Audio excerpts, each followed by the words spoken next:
One of the byproducts of the internet, of platforms like YouTube, is that it does raise awareness. Now, certainly there's a lot of noise on those platforms. There's a lot of confusion. There's a lot of disinformation. We know that. But increasingly, people are unimpressed. The emergence of new figures that are more jagged-edged, that are a bit dangerous, that are capable of saying a lot of things that ordinarily speaking in polite society you would never say, or address topics that you're not supposed to talk about. The public is looking for a new kind of leadership.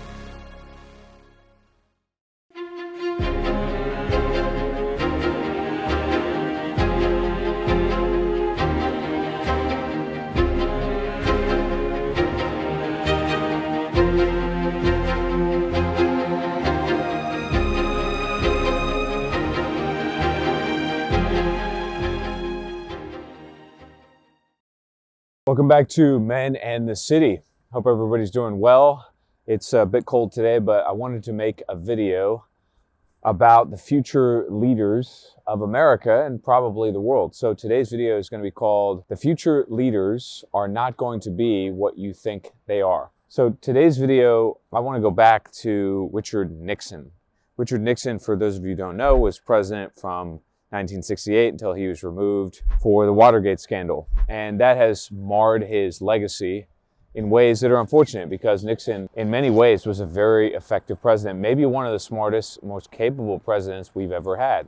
But Nixon said something very interesting because he lived at a critical time in the history of American politics, a time in which the age of television came into the fore. So, Nixon said, one of the curses of the modern television age is that it puts more emphasis on appearance than substance, on froth rather than what the actual beer is like. Now, I think this is a very important statement because he saw a massive transition because of the rise of television, and it destroyed his presidency or his presidential campaign in 1960, as many of you know.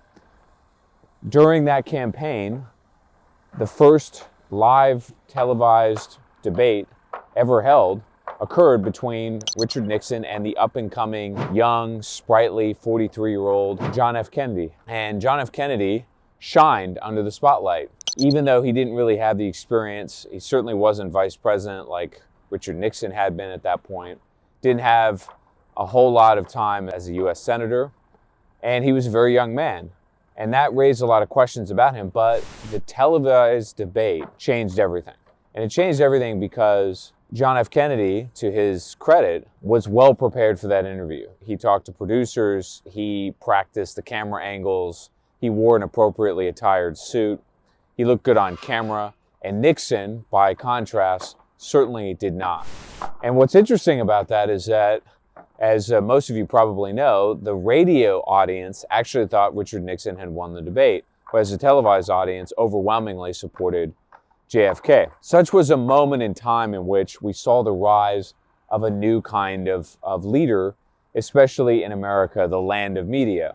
And that was a leader of sorts, or leaders, who were media personalities, who were moguls. That took us to the 80s when we had Ronald Reagan, who was quite literally an actor that became president, and a very likable and, you might say, charismatic president. Then we got Bill Clinton. Bill Clinton was known for his Southern charm. He was very effective under the limelight. Of course, behind the camera, he was quite different, as we know. That took us to the 2000s when we had George W. Bush. And George W. Bush was sold as a sort of homegrown, average boy from the farm. That took us then to Barack Obama, the community organizer who gave soaring speeches, was supposed to be the second coming of sorts of Martin Luther King Jr. In any case, all of these people were media personas more than anything else. The substance of who they were was far less important. And to a large extent, I think that's even true with Donald Trump, who himself was a media mogul. He was a reality TV star, as we know. But things are changing. And while media is as important, if not more so today than it ever has been, I mean, obviously I'm a YouTuber at this stage, and so I communicate a lot of my ideas and my thoughts through this medium. And I do so because it's an appropriate on-ramp to do so. It's a good way to reach and connect with an audience so that you can quite literally see the perspective on the world that I have, understand it, visually digest it. All that being said, there is an interesting change happening in the world today. And I think that change more or less is that this sort of pretext, the pretentiousness, the bells and whistles of carbon copy politicians, not just in the US, but I think around the world, are being tested. And it's not just that they're being tested because they may be corrupt or there are questions about their background. Those things are there. You might even make the case that they're muted today compared to how they used to be because the media is so corporate. And so the media quite literally picks one side or the other. Sometimes they choose both. But it's because of you. It's because the public, Americans, Germans, Frenchmen, Chinese, whatever, are increasingly aware of the world. One of the byproducts, I suppose, of the internet, of platforms like YouTube, is that it does raise awareness. Now, certainly there's a lot of noise on those platforms. There's a lot of confusion. There's a lot of disinformation. We know that.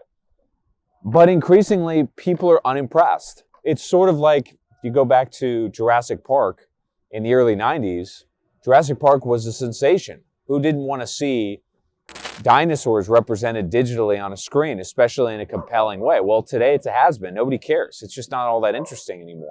A similar kind of effect, I think, is happening with leadership. So leaders going forward are not going to be exactly the same as they were really from 1960 or the 1960 televised debate to today. I think because to some degree of online media, because of the saturation effect of the media imprint on everything we do, the public is looking for a new kind of leadership, a kind of vulgar, raw, rough, austere, truth-telling leadership. Now, I'm not saying this is true categorically or across the board. You're always going to have people that are going to fib, that are going to lie, that are going to distort the truth. That's inevitable. I'm not saying that we're entering into some new age of truth. What I am saying, however, and this is something I notice on YouTube as well, is that people are less impressed. They're less entranced by the pop and the sizzle of things. Increasingly, they want the raw. They want the truth. They want to see behind the scenes, behind the curtains. And that suggests to me that you're going to start to see the emergence of new figures that are more jagged-edged, if you will, that are a bit dangerous, that are capable of saying a lot of things that, ordinarily speaking in polite society, you would never say, or address topics that you're not supposed to talk about. What's the point of all this? Well, I think masculinity is a crucial driver of what's happening. Not simply crisis of masculinity or the accumulated effects of the sexual revolution and all the rest of it, but the world, as we've discussed, the world is in a transition. The world is in the throes of serious adjustment, monetarily, politically, economically, culturally, religiously, and otherwise. And so the last 60 some odd years, we're leaving behind. New kinds of people are going to emerge, and some of these people are going to be very different than the sort of Ken dolls that were manufactured for you to like. You know, the Mitt Romneys of the world, you might say. They're not going to be as handsome. They're not going to be as physically attractive. They're not going to be as eloquent in some cases. But they will be raw. Looking forward to today. I'm excited, mate. Are you? Yeah, very excited. Come on, we're going to win. We're going to pull it off. And really, I think that's the appropriate word to use here, is that what we're talking about, what I'm talking about, is in a period of great change. You're going to get more stripped down, raw masculinity. And that's appropriate because extreme times, in many ways, call for extremism.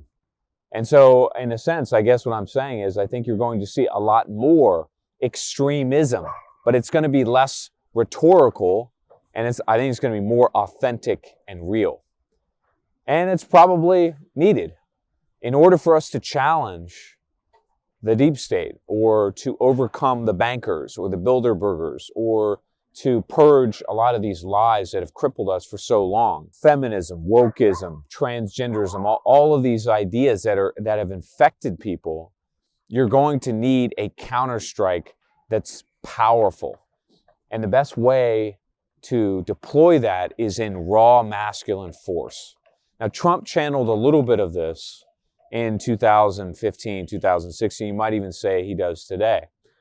But Donald Trump, as I pointed out earlier, was still a reality star. He was still an icon. And that certainly boosted his chances. It helped him, to some degree, propel his campaign forward. But that is going to be less and less and less important going forward. People are going to demand raw, stripped down, aggressive, extreme leadership, because we're living in extreme times. And that should inform all of you to some degree. And this is really the point I'm trying to make here, is that the masculine archetype is coming back. It's resurging with a vengeance, in a sense.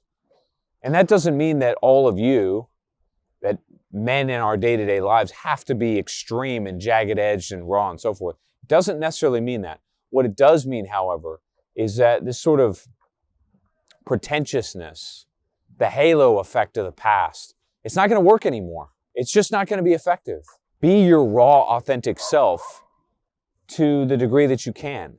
Obviously, we all maintain some manufactured version of ourselves. We curate our resumes, our social media platforms, and so forth. That's not going to change. But the more you can communicate directly, unflappably, unapologetically who you are and what you think, the more effective a leader you're going to be. And the leaders of the future, the leaders that are going to get us through this adjustment period, that's what they're going to be. They're not going to be the Mitt Romneys and the JFKs and the Bill Clintons of the past. That's not going to work anymore. People won't accept it. What they will demand in its stead is raw, authentic, and in some cases very extreme leaders who speak truth to power and do what they say they're going to do. And that should inform you and how you execute your lives on a day-to-day basis. Stay tuned for more, and we'll talk soon.